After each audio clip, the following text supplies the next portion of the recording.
할렐루야, 감사합니다.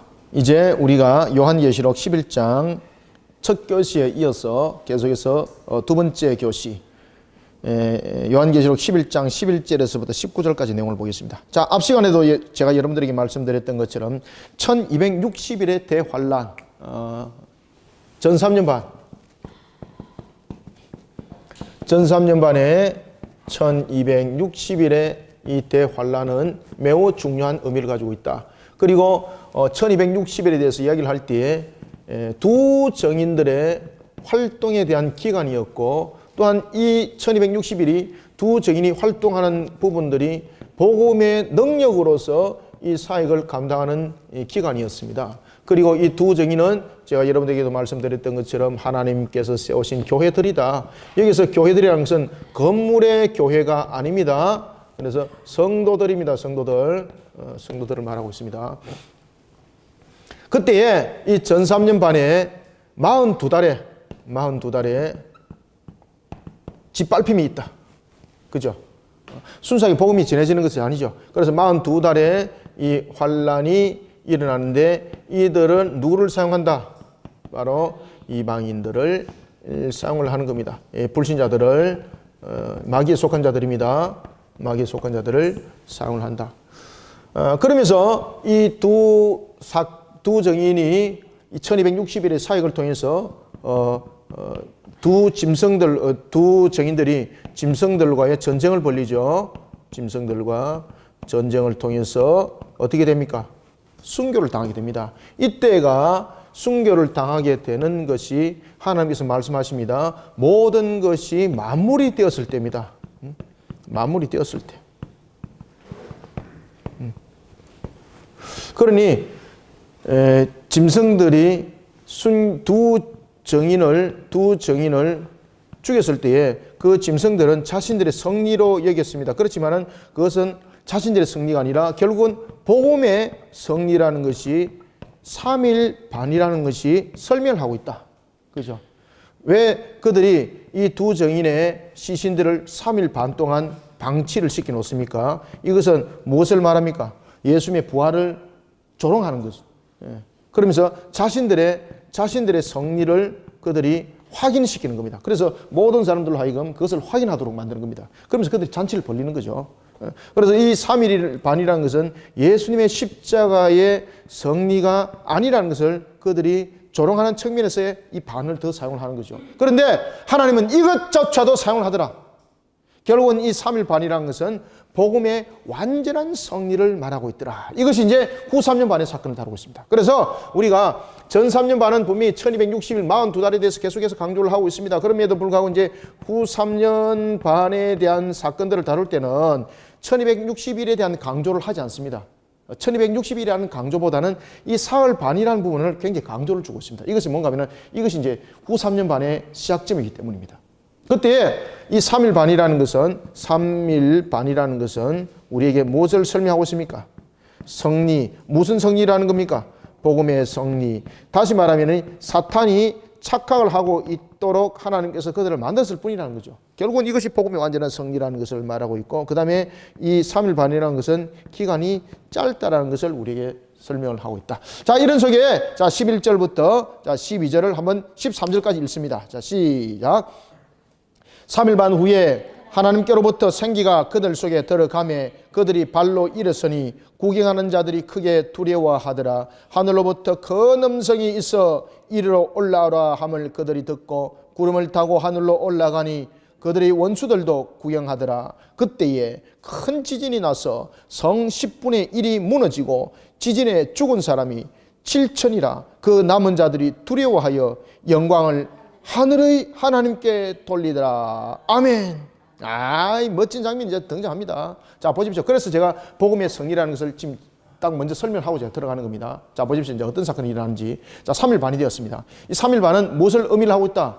십자가의 사건이 예수의 사건, 다시 말하면 예수 그리스도의 승리가 아니라 3일 반이라는 걸 통해서 우리가 승리했다는 것을 그들이 세상 사람들에게 까발리는 거죠. 공개적인 측면에서. 그런데 이 3일 반 후에 어떤 일이 일어났습니까? 복음의 승리. 어떤 사건이 일어났습니까? 부활 사건이 일어난 겁니다. 부활 사건이. 이 두 증인들이라는 것은 우리가 복음의 사명자다고 제가 말씀드렸죠. 두 명 아닙니다. 이들이 보면은 3일 후에 하나님께로부터 생기가 그 속에 들어가며 그들이 발로 일어서더라. 얼마나 놀랐는지요. 사람들이 엄청난 충격을 받습니다. 자신들이 이제 성인 줄 알았는데 예수님처럼 부활을 해버리는 겁니다. 그들은 예수님의 십자가 사건을 조롱하기 위해서 3일 반을 방치를 했습니다. 그런데 놀랄 사건은 그들이 조롱하였고 그들이 또한 여러 가지 환경을 통해서 그들이 성리라고 확신을 하면서 잔치를 벌이고 있을 그때였습니다. 그때 하나님께서 그 판을 엎어버리는 겁니다. 얼마나 그들이 놀랐는지 보십시오. 얼마나 많은 구행꾼들이 그들이 있었습니까? 그죠? 그때 하나님께서는 왜 그들의 잔치를 벌리도록 놔뒀는가 하면은 그냥 바로 부활시키면은 사람들에게 충격도 안 갈 뿐만 아니라 이 사건을 모르게 되는 거죠. 그리고 또한 보십시오. 하나님께서 이 3일 반에 부활을 시키는 이 사건을 통해서 어떤 일들을 일으키는가 하면은 하나님의 택한 백성들을 회개시킵니다. 회개시키는 사건이 이 속에서 일어나는 겁니다. 회개시키는 사건. 3일 반 후에 생기가 그들 속에 들어가며 그들이 발로 일어서더라. 놀란 거죠. 여러분들, 그들이 발로 일어섰다는 것은 그들이 그냥 죽었던 시체가 그냥 쥐 이렇게 일어나서 그냥 쥐 이렇게 부활하고 이거 아닙니다. 말 그대로 여러분들, 우리의 부활이라는 것은 영육 간의 부활, 우리의 인격들이 전부 다 그대로 인격적 모습들이 전부 다 회복되는 거죠. 그러니까 깜짝 놀라는 겁니다. 일어서니 구경하는 자들 크게 두려워하더라. 그죠? 잔치를 벌이고 있는 그 상황 속에서 부활을 시켜버린 겁니다. 왜 그렇습니까? 많은 사람들에게 증명시키기 위해서입니다. 많은 사람들이 증명시키기 위해서. 왜 하나님께서 3일 반 동안 뒀습니까? 마귀로 하여금 잔치를 벌리게 만드는 거죠. 마귀가 잔치를 벌리게 되면은 마귀가 하나님이 말 안 해도 마귀가 잔치를 벌리기 위해서 수많은 사람들을 그곳에 끌어모을 것 아니겠습니까? 그러면 효과가 100배죠. 그때 하나님께서 딱 부활시켜 버리는 거예요. 확실한 것을 갖다가 말하기 위해서. 그러면서 12절에 보면은 예수 그리스도의 죽음과 부활의 성천에 참여했던 그 두 증인들을 그들이 제어하려고 했지만 제어할 수가 없었습니다. 12절, 하늘로부터 큰 음성이 있어 이리로 올라오라 함을 그들이 듣고 무엇을 타고? 그렇죠. 여기서 구름을 타고 간다는 것은 무슨 구름을 쫙 내리보내가지고 구름 위에 올라타가지고 자가용 타듯이 이렇게 가는 것이 아니라 하나님 영광 가운데서 부활 성천했다는 이야기입니다. 하나님 영광 가운데. 하나님의 영광 가운데에 부활 성천을 말하고 있습니다. 그러니 이 하나님의 영광 가운데 부활 성천을 하는 그들을 제어할 수 없었다는 겁니다. 제어할 수 없다는 것입니다. 원수들도 이것을 어떻게 하더라? 그렇죠. 그러면은 이 원수들을 증인 삼은 거죠. 무엇을 하기 위해서? 하나님의 강팍한 남은 자들을 회개시키기 위해서 그 증인들을, 이 악한 증인들을 어떻게 사용합니까? 이 악한 증인들을 또 하나님께서 사용하시는 거죠. 무엇을 하기 위해서? 회개시키기 위해서. 그래서 그들이 제어하려고 했지만은 도저히 제어할 수 있는 능력이 그들 속에 나타나지 않더라는 겁니다. 그때 여러분들 그냥 구경꾼들이 보고 하늘로 성천로만 듣고 또 끝나면 안 되겠죠. 이 속에서 이제 강력함이 있어야 되는 거예요. 어떤 사건이 벌어집니까? 지금 요한계시록에서 보면은 우리가 종말의 사건 가운데서 대표적으로 계속해서 일어나는 한 가지 사건이 있습니다. 이 땅에서 일어나는 사건 가운데서 자연 현상적인 것들을 통해서 나타나는 사건 가운데서 대표적인 것이 무엇입니까? 지진입니다. 지진.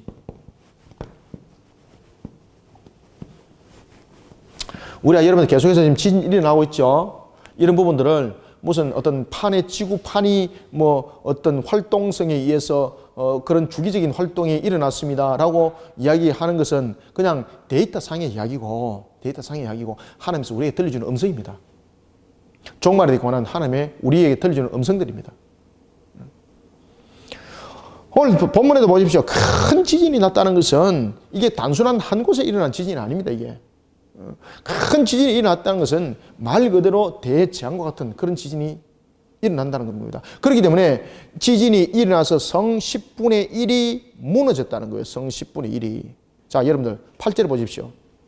8절에 보면은 그들의 시체가 큰 성길에 있으니 라고 말합니다.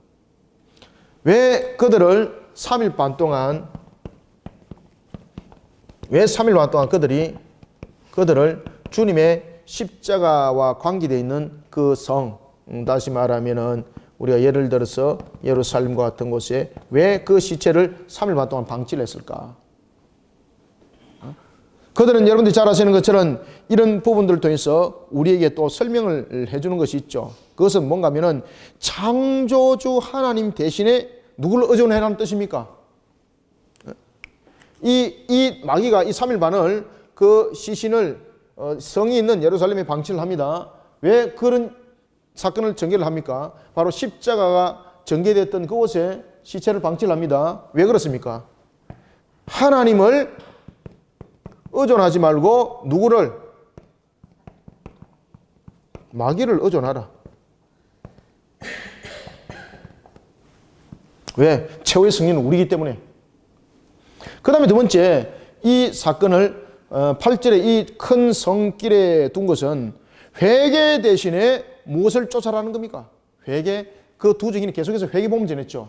그러면은 이 회개 부분이 아니라 너희들이 정말로 쫓아야 될 것은 마귀가 말하고 있는 것처럼 세상 사람들의 그 모습을 쫓아가라는 겁니다. 회개가 아니라 사람이 성취해야 될 것을 쫓아라. 사람의 성취를 쫓아라. 회개가 아니라 사람의 성취를 쫓아라. 그 다음에 세 번째는 무엇을 그들에게 이야기를 하고 있습니까? 신앙 대신에 무엇을? 신앙이 아니라는 거죠. 신앙이 아니라 무엇을 택하라는 겁니까? 우리로 말하면 불신앙을 택하도록 만드는 겁니다. 그래서 세속을 택하도록 만드는 겁니다. 그 다음에 네 번째는 어린 양을 택하는 것이 아니죠. 어린 양은 여러분들이 잘 아시는 것처럼 예수 그리스도의 사건을 우리에게 설명하고 있는가 하면은 예수 그리스도를 의존하지 말고 누구를 이제 의존해야만이 너희들은 살 수 있다는 것을 설명하고 있습니까? 그렇죠. 짐승을 의존해라. 짐승. 여기서 말하는 것은 이 짐승이라는 것은 마귀의 세력들입니다. 마귀의 세력. 마귀의 세력. 그래서 나중에 여러분 잘 아시는 것처럼 666이 사건이 예수에서 이제 드러나지 않습니까? 이런 속에 그들이 3일 반 동안 시체를 방치하면서 이런 내용들을 지금 어필을 하는 거죠. 그때 하나님께서 부활을 시켜버리는 거죠. 부활을 시켜버리는 거죠. 그래서 오늘 본문에 말씀드리고 있는 것처럼 그 성 10분의 1이 무너지고, 그래서 여기서 14절은 바로 13절의 내용을 연결시켜 보셔야 되는 거예요. 8절의 내용을. 그러면 여기서 말하는 그 성 10분의 1이 무너졌다는 것은 거기에 있는 성의 10분의 1만 무너진 것이 아닙니다. 여기서 말하는 그들이 3일 반 동안에 이 성 속에 이 시신을 방치했던 것은 이런 마귀의 뜻을 이루기 위해서 그들이 펼쳐나갔던 하나의 세력화된 모든 부분들입니다. 그래서 여기서 말하는 그 11절에서 오늘 본문의 몇 절입니까? 13절이죠. 13절에 보면은 성의 10분의 1은 성은 어떤 장소입니까? 상업이 활발하고 주거가 중심이 되는 그런 장소죠. 아시겠습니까? 그래서 여기서 말하는 바로 성 10분의 1이라는 것은 상업과 주거가 중심이 되는데 무엇입니까? 하나님을 의존하라고 했던 것 대신에 사탄을 의존하라고 했던 그런 상업 구조, 그런 주거. 회개가 아니라 사람의 성취를 강력하게 이끌어갔던 그런 상업과 구조에 대한 주거의 중심. 신앙이 아니라 불신앙이라는 세속을 이루어가도록 만들었던 그런 상업의 중심, 주거의 중심. 어린 양 예수 그리스도가 아니라 짐승이라는 마귀의 세력을 의존하도록 만들었던 그런 우리의 상업의 터, 주거의 터, 그 중심의 10분의 1이 무너졌다는 겁니다. 이해가시겠습니까? 그래서 여기서 성의 10분의 1이 무너졌다는 것은 살아남은 모든 자들의 회개하는 것이 아닙니다. 여기서 이제 성의 10분의 1이 무너지고 지진에 죽은 사람이 몇 명이더라? 7천이더라. 7천이더라. 7천이라는 것은 7,000명을 말하는 것이 아니라 7천이라는 것은 하나님의 완전한 그러한 심판을 말하고 있는 겁니다. 7천이라 그 남은 자들이 두려워하여 영광을 하늘의 하나님께 돌리더라. 그죠? 자, 이 부분들을 가지고 이제 사람들이 어떤 이야기를 하는 겁니까? Back to the 예루살렘을 여기서 이제 이야기를 하는 겁니다. 아시겠습니까? 그래서 여기서 부분은 성이라는 부분들은 예루살렘이라고도 볼 수도 있지만은 이 부분들은 그렇게만 국한적으로 보시면 안 됩니다. 그래서 제가 이 부분들을 8절과 그리고 13절들을 연결시켜서 이 성이 가지는 의미를 상업과 주거의 중심이라는 부분들로서 여러분들이 이것을 판단을 하셔야 되는 거예요. 왜 그럴까요, 여러분들? 마귀의 세력들이 온 세계에 분포되어 있는 것처럼 하나님의 백성 가운데서 강팍한 완악한 자가 여러분 예루살렘에 있는 것 아니죠. 그죠? 첫째 곳곳에 흩어져 있는 거죠. 그래서 그들을 하여금 하나님께서 일깨우는 측면에서의 이 내용을 전개를 해 나가는데, 그래서 하나님께서는 그들을 3일 만에 부활을 시켜버리는 거죠. 부활을 시켜버리는 거죠. 그리고 난 뒤에 하나님께서 큰 지진을 일으키는 거죠. 큰 지진을. 큰 지진을 일으키는 이유는 무엇입니까? 그래서 여러분 요한계시록에 보면은 잘 보십시오. 살아남은 모든 자들의 회개가 아닙니다. 하나님께서 구원의 은총을 베푸시고자 하는 사람들만이 회개에 동참합니다 라는 것이 13절에서 설명하고 있는 겁니다. 13절 제가 한번 읽어볼게요. 그때 큰 지진이 나서 성 10분의 1이 무너지고 지진에 죽은 사람이 7천이라. 그 남은 자들이 두려워하여, 그죠? 그 남은 자들이 두려워하여, 회개죠. 그 남은 자들이 두려워하여 영광을 하늘의 하나님께 돌리다. 이것을 하나님께 영광을 돌리다라는 것은 회개하여서 돌아온 강팍한 자들을 설명하고 있는 겁니다. 회개하여서 돌아온 강팍한 자들. 그러면은 여기서 회개하고 하나님께 돌아온 이 강팍한 자들은 바로 누군가? 하나님께서 이와 같이 재앙을 통해서, 그리고 또한 이 마귀의 세력들을 통해서 이 하나님의 택한 백성들을 불러 모으는 수단으로 결국은 사용했더라는 것입니다. 부정한 것을 통해서 정한 것을 일깨웠던 것처럼 말입니다.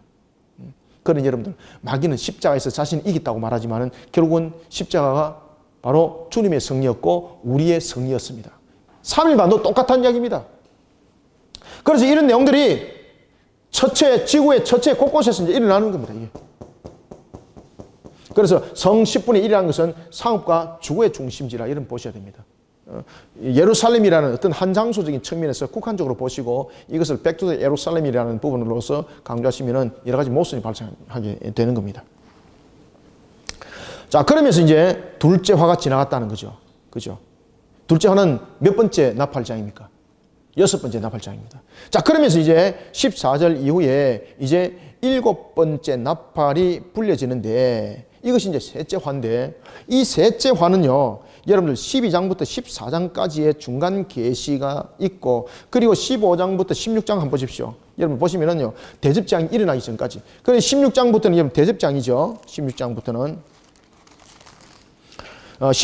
이제 7 대접장이 일어나죠. 지금 이 속에서 지금 7번째 나팔장에 대한 부분들에 대한 사건들을 명확하게 그 사건들을 제시를 하지 않습니다. 그것은 뭔가 하면은 이 7번째 나팔장은요, 완전히 복합적으로 일어나는 겁니다. 완전히 복합적으로 일어나고, 그리고 난 뒤에 이 부분들이 나중에 총 집결되어서 이제 대접장으로 넘어가는 겁니다. 그러면은 이제 마지막 7번째 나팔장은 왜 불려지는가라는 것입니다. 이 나팔장은 바로 이 두 정인의 마지막 사역 속에서 이제 맺혀지는 열매들이, 마지막 열매들이 어떻게 이제 돌아오는가 보라는 겁니다. 어떻게? 그래서 그들의 사역이 완성됐다는 게 아닙니다. 이제 그들의 사역들이 어떻게 돌아오는가 보라는 겁니다. 그래서 여러분들 두 정인이라는 것은 두 명이 아닙니다. 그죠? 두 명 가지고 여러분 지구에 어디 다 쫓아다닙니까? 여러분들요. 말도 안 되는 소리지, 그거는.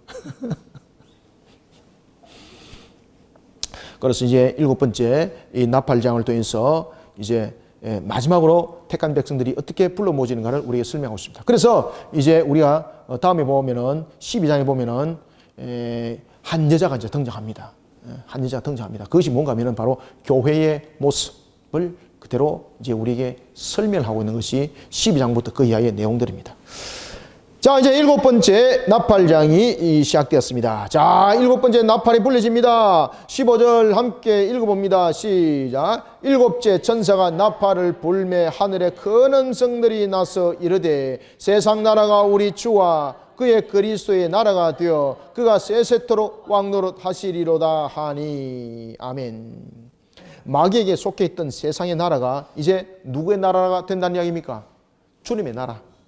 주님의 나라, 그리스도의 나라로 환원될 것을 말하고 있는 겁니다. 여러분들 보십시오. 마귀는 자신들의 승리가 확실하다 그랬고, 그리고 거기에 대해서 확신했고, 그리고 난 뒤에 그들은 그 두 증인들을 시체를 3일 반 동안 방치를 했습니다. 그죠? 많은 사람들로 하여금 보도록 만들었고 잔치를 벌였습니다. 그때에 부활 사건이 일어났던 겁니다. 그러면서 하나님께서 그 성의 10분의 1을 무너뜨려 버립니다. 경제 구조를 완전히 무너뜨려 버리면서 충격파를 주는 거죠. 그리고 회개하면서 돌아오게 되는 겁니다. 그리고 이제 7번째 나팔이 불려지면서 마귀가 이야기했던 그런 나라는 없다는 겁니다.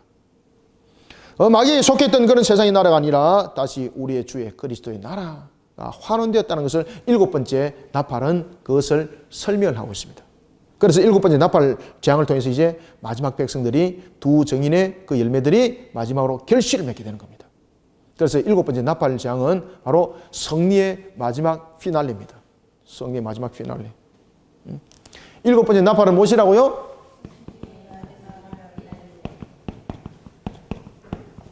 승리의 마지막을 알리는 겁니다. 피날레를.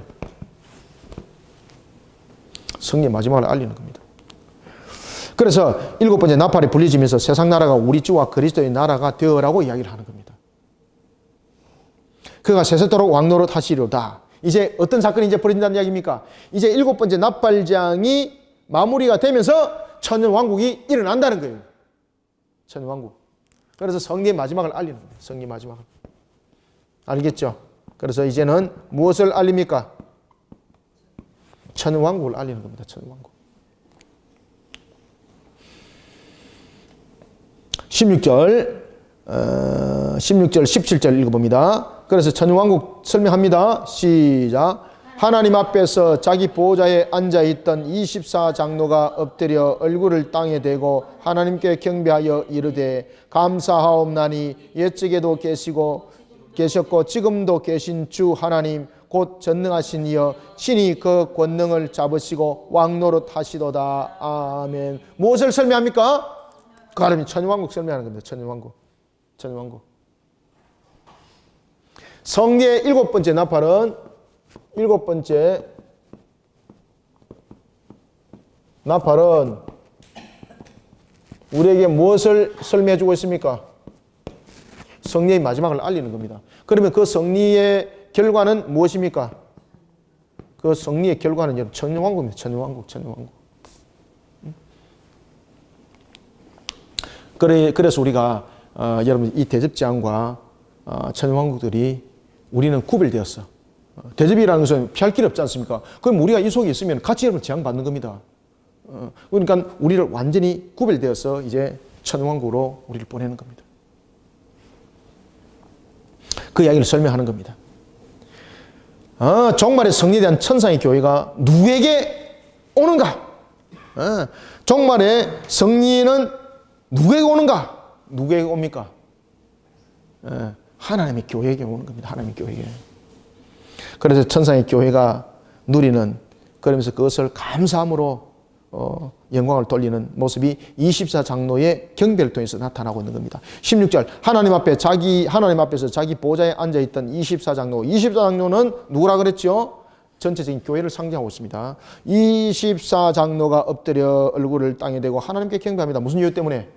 이제 종말이 마무리되고 우리 속에 일어나는 천년왕국, 천년왕국이 우리 속에 펼쳐지는 이 장면을 이제 목격을 하게 되는 겁니다. 그리고 얼마나 감사해요. 얼마나 감사해. 그죠? 그래서 이렇게 말합니다. 17절 감사하옵나니 옛적에도 계셨고 지금도 계시는 분. 그죠? 누굽니까? 어제도 계시고 오늘도 계시고 언제나 동일하신 하나님. 그런 주님. 그분은 어떤 분이십니까? 전능하신 분이에요. 전능하신 분. 여기서 전능하다는 것은 일시적인 전능성이 아닙니다. 그럼 여기서 전능성이라는 것은 바로 영원하신 전능성이죠. 영원하신. 사람은 일시적인 능력을 가지고 어떤 일들을 행할 수 있는 거죠. 그렇지만 주님의 그 능력은, 전능성은 영원함이죠. 친히 그 큰 권능을 잡으시고 무엇을 하더라? 왕노릇 하시리로다. 어디서? 천년왕국, 천년왕국. 천년왕국. 그때에 동시에 어떤 일이 일어나는 거 보십시오. 18절. 자, 18절 읽어봅니다. 시작. 이방들이 분노하며 주의 진노가 내려 죽은 자를 심판하시며 종 선자들과 성도들과 또 작은 자든지 큰 자든지 주의 이름을 경외하는 자들에게 상 주시며 또 땅을 망하게 하는 자들을 멸망시킬 때로소이다 하더라. 아멘. 자, 지금 여러분들 이 속에서 이제 무엇을 의미를 설명하고 있습니까? 지금 이 속에서 설명하고 있는 것이 여러분 무엇인가 하면은 천년 왕국이 일어날 동안에 일어나는 상황, 반대적인 상황을 설명합니다. 그것이 뭔가 하면 대접장입니다.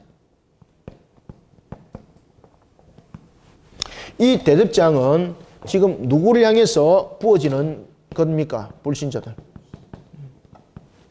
그러면은 이 대접장이 일어날 때에 이 불신자들은 진노가 일어날 수밖에 없는 거죠. 그죠? 하나님께서 그들을 진노하여서 불신자를 심판하시고, 그리고 그들은 이 불심판을 받으면서 불신자들은 진노하고, 그 사건들이 이 대접장에서 일어나는 겁니다. 그냥 그들 일을 가는 겁니다. 일을 가는 겁니다. 대접장. 강력한 장 속에서. 그리고 이제 봅니다. 대접장이 일어날 때 보면은요, 경제 구조가 완전히 무너집니다. 무엇을 하나님께서 무너뜨려 버립니까? 그들이 영원히 무너지지 아니할 것이라고 여겼던 경제 구조인 바벨론이 무너져 버립니다. 그래서 무너졌도다 큰 성 바벨론이여라고 그들이 한탄을 하는 겁니다. 한탄을 하는 겁니다. 그러니 이방인들이 어떻게 합니까? 분노할 수밖에 없는 거죠. 분노할 수밖에 없는 거죠. 왜 분노합니까? 무너짐을 당하기 때문에. 그래서 이 대접장을 이제 설명하는 겁니다.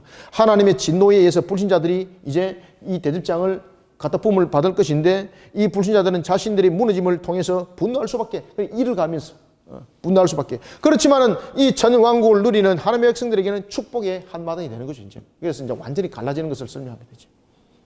그래서 이방인들이 분노하며라는 것은 이런 종말적 통치, 이 종말적 하나님의 통치는 이 불신자들을 향해서는 진노와 분노, 그렇지만은 하나님의 진노가 그들에게 부어지지만은 하나님을 경외하는 자들에게는 무엇이 주어지는 날입니까? 18절 하반절 보세요.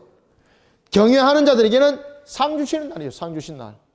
그렇지만은 땅을 망하게 하는 자들에게는 멸망시키는 날이에요. 그래서 이 대접장을 통해서 우리가 이 두 사건을 함께 이렇게 다루고 있는 겁니다. 이렇게. 이제 앞으로 일어날 사건들을 통해서 이렇게 우리에게 설명을 준다고 보겠습니다. 특히 이제 18절에 보면 이방인들이 분노하며 주의 진노가 내려 죽은 자를 심판하시며 종선자들과 성도들과 또 작은 자든지 큰 자든지 주의 이름을 경외한 자들에게 상을 주시며 라고 말하고 있습니다. 자, 여러분을 보시면 여기서 종선자가 주는 상이 있죠. 그래서 상급이죠. 상급. 종선자가 주는 상급이 있고 성도들이 있고, 그 다음에 작은 자들, 큰 자들, 주의 이름을 경외한 자들, 이것은 각각에 있어서 우리에게 설명을 하고 있는데, 이 속에서 여러분 가장 하나님으로부터 가장 귀한 상을 받을 자가 누굽니까? 그렇죠. 종선자입니다. 종. 그냥 선자가 아니라 어떤 선자? 종선자입니다. 종선지자. 여기서 종선지자는 무엇을 설명하고 있습니까? 하나님의 법도와 그 규례를 따라서 충성을 다한 자네. 충성을 다한 자. 충성을 다한 자. 그래서 종선자를 강조를 하고 있습니다. 종. 상급을 받을 자 중에서도 가장 종선자. 이 종이라는 것은 주인의 뜻에 그대로 순복하는 자죠. 순복하는 자. 누구의 모습을 닮은 겁니까? 예수 그리스도의 모습을 닮은 자입니다.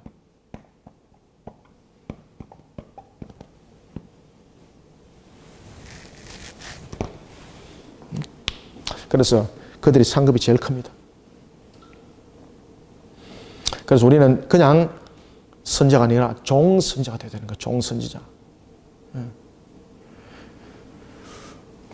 이런 속에 상을 주는 날이 되고, 그 다음에 18절 하반절 보십시오. 땅을 망하게 하는 자들. 여기서 땅을 망하게 하는 자들은 누구를 말하고 있습니까? 바벨론과 같은 자들이죠. 그리고 여기서 땅을 망하게 하는 자들은 결국은 이들이 땅을 망하게 했다는 거죠. 그러면 이들이 어떻게 땅을 망하게 했습니까? 정치적으로 부패한 자들이죠. 그 다음에 경제적으로도 부패한 자들이죠. 이런 자들이 전부 다 마귀에 속한 자들, 666에 대한 인침을 받은 자들입니다. 그래서 나중에 뒤에 가면 다 무너집니다. 이들이. 땅을 망하게 한 자들. 다시 말하면 악한 것들을 답습한 무리들이죠. 악을 답습한 그런 나라와 방언과 이런 무리들, 그런 무리들이 망하는 날이 망하는 날. 대접장. 그래서 지금 7번째 나팔장은 불리면서 7번째 나팔장뿐만 아니라 무엇을 함께 설명하고 있습니까? 대접장 전체를 설명하고 있습니다. 그래서 이 7번째 나팔장은 제가 조금 전에도 말씀드렸죠. 12장부터 14장에 대한 부분들을, 사건들을 전체적으로 다루고 있습니다. 그래서 이 대접장, 7번째 나팔장은 사건을 먼저 설명하지 않습니다. 다른 사건들처럼 사건을 먼저 설명하지 아니하고 전체적인 포괄적인 것을 먼저 설명합니다. 7번째 나팔장이 무슨 의미를 가지고 있는가? 좀 특이하죠. 왜 그렇습니까? 이제 마지막 종지부이기 때문에 그렇습니다. 따라서 7번째 나팔장은 무엇을? 성리의 마지막을 알리는 나팔이었다는 거죠. 그러면서 이 나팔장은 무엇을 함께 전부 다 설명하고 있습니까? 천연왕국과 대접장에 대한 성격을 설명하고 있습니다. 요 내용들을 설명하고 있습니다. 요 내용들. 그것이 오늘 본문에 등장하고 있는 바로 18절의 내용들입니다. 따라서 우리가 7번째 나팔장이 우리의 승리의 마지막을 알리는 이런 하나의 팡파레라 말한다면은 곧 이어서 이제 일어날 이 대접장에 대해서 성격을 이제 설명하는데, 우리는 천연왕국 속에서 살아가지만은 그들은 악한 불신자들, 그들은 이 대접장을 통해서 분노의 일을 간다. 피할 길이 없는 그런 강력한 재앙들을 그들이 받게 될 것이다. 그러면 이들은 누군가? 바로 불신자들은 어떤 자들입니까? 땅을 망하게 한 자들.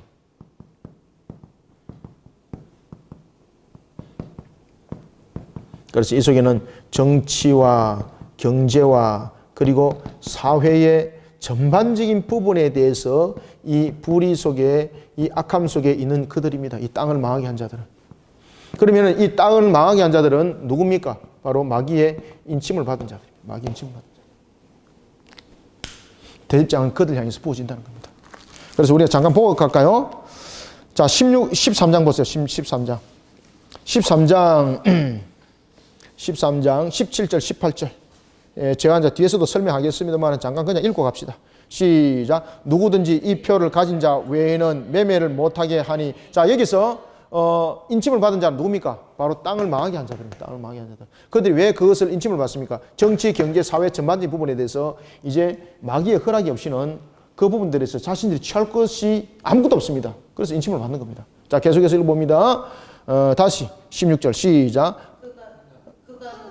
그가 16절, 17절, 18절. 예, 시작. 그가 모든 자, 곧 작은 자나 큰 자나 부자나 가난한 자나 자유인이나 종들에게 그 오른손에나 이마에 표를 받게 하고 누구든지 이 표를 가진 자 외에는 매매를 못하게 하니 이 표는 곧 짐승의 이름이나 그 이름의 수라. 지혜가 여기 있으니 총미한 자는 그 짐승의 수를 세어보라. 그것은 사람의 수니 그 수는 666이니라. 아멘. 이 여기서 이제 뒤에서 이제 설명합니다. 666은 바로 이 마귀의 거짓된 삼일체 세력들을 우리에게 설명하고 있습니다. 그 속에 그들이 인침을 받는 겁니다. 그런데 그 인침을 받은 자들이 18절 무엇이라 말하고 있더라? 땅을 망하게 한 자들입니다. 그들이 땅을 망하게 한 자들. 그 땅을 망하게 한 자들은 어떻게 됩니까? 멸망시켜버리는 거예요. 멸망시켜버리는 거예요. 그것이 무슨 장이다? 대접장이다. 이것을 설명합니다. 대접장. 자, 19절 읽습니다. 시작. 이에 하늘에 있는 하나님의 성전이 열리니 성전 안에 하나님의 언약궤가 보이고 또 번개와 음성과 우레와 지진과 큰 우박이 있더라. 아멘. 그리고 이제 종말에 예고되어지는 대우주적 대환란이 이제 일어난다는 겁니다. 그때에 하늘에서 무엇이 보입니까? 지금 무엇이 보입니까? 아니, 성전은 열렸잖아요. 하늘에서 무엇이 보였어요? 지금 그렇죠. 성전 안에 있는 언약궤가 보였어요. 언약궤가. 그럼 이거는 어떤 의미를 담고 있습니까? 왜 언약궤가 보였을까, 여러분들요? 왜 언약궤가 보였을까? 그래서 여러분 요한계시록은 상징적 의미 속에 있는 것을 우리가 잘 간추려야 된다고 이야기했지 않습니까? 언약궤는 어떤 의미를 담고 있습니까? 하나님의 말씀이 성취된다는 겁니까? 성취 안 된다는 겁니까? 그럼요. 여기서 하늘에 하나님의 성전이 있고 하나님의 성전에서 보인 것뿐만 아니라 이 속에서 언약궤가 보였습니다. 언약궤는 무엇이 있습니까? 하나님의 법도와 규례의 10계명이죠. 그죠? 반드시 성취된다는 겁니다.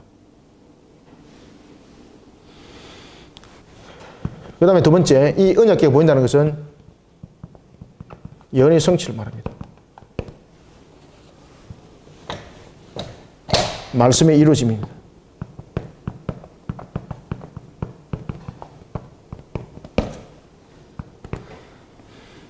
그러면 여기서 언약궤가 보였다는 것은 택한 백성의 구원. 첫 번째, 택한 백성의 구원. 여러분들, 이 언약궤는 누구에게 주었습니까? 이방인들에게 안 줬죠. 이스라엘 백성들에게 줬죠. 그죠? 그래서 언약 백성의 완전한 구원을 말합니다. 그 다음에 이 언약궤를 가지고 그들이 가나안을 갔지 않습니까? 그죠? 다시 말하면 이제는 새하늘과 새 땅에 대한 약속의 실현.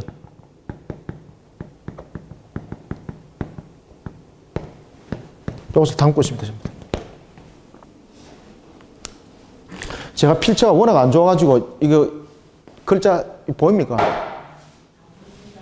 네. 빨리 쓰려다 보니까 이 필체가 좀 안 좋아가지고. 그래서 여러분들 이 언약궤라는 것은 하나님께서 언약궤를 왜 보아주었습니까? 마지막 말세 때에 하나님께서 모든 언약을 완전하게 이룬다는 상징적 의미를 가지고 있습니다. 그것은 어떤 의미입니까? 택한 백성에 대한 완전한 구원, 그리고 새하늘과 새 땅에 대한 약속의 실현. 이 글자가 약속의 실현.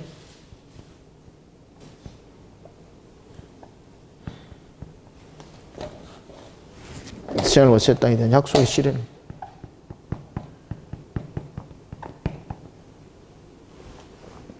새하늘과 새 땅에 대한 이런 약속의 실현. 반드시 일어난다는 겁니다. 반드시 일어난다. 그리고 또한 이 종말의 진원지가, 지금 잘 보십시오. 종말의 진원지가 자연적인 재해라는 것을 설명하고 있지 않습니다. 지금 여기서 말하고 있는 이 종말의 진원지가 되라는 것이요. 진원지가 자연적인 모습이 아니라는 것을 이 속에서 지금 설명하는데, 그것이 하늘에 있는 성전이 열리니입니다. 열리니. 그러면은 이 종말적 심판의 진원지가 어딥니까? 이 종말적 진원지의 심판이 하늘 보좌라는 겁니다. 하늘 보좌. 하늘 보좌.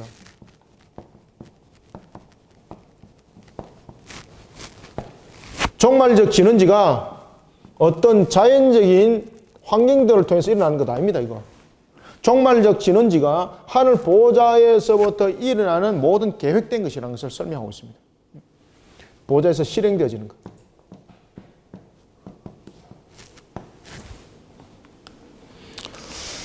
그러니 우리가 여러분 이제는 첫째 곳곳에서 일어나는 여러 가지 상황들을 보고 우리는 종말의 때를 직시하셔야 됩니다. 아시겠습니까? 자, 이런 속에 우리가 요한계시록을 잘 묵상하시고 11장을 통해서 오늘 첫 교시와 두째 교시에서 여러분들에게 말씀드렸던 것을 잘 여러분들 직시하셔야 되는 거예요. 너무나도 중요한 것은 두 증인의 사건이 굉장히 중요하다는 사실.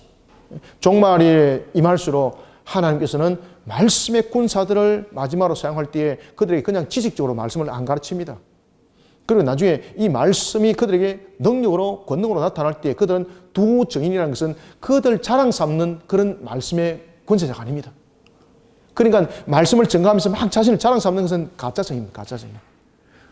아시겠습니까? 그래서 두 증인은 누구만을 대언하는 증인입니까? 오직 하나님만이, 하나님의 일만을 대언하는 증인. 그래서 법정적 의미를 가지고 있다. 두 증인은. 이것을 우리가 삼가 잘 묵상하시고 두 증인에 대해서 엉뚱한 소리 하지 않도록. 두 증인이 여러분들 어디 바빠서 지구의 곳곳에 다닙니까? 엉뚱한 소리 제발 하지 않도록 이 두 증인에 대한 정확한 의미를 가지고 요한계시록을 바르게 직시할 수 있는 우리 모든 성도들이 되시기를 소망합니다.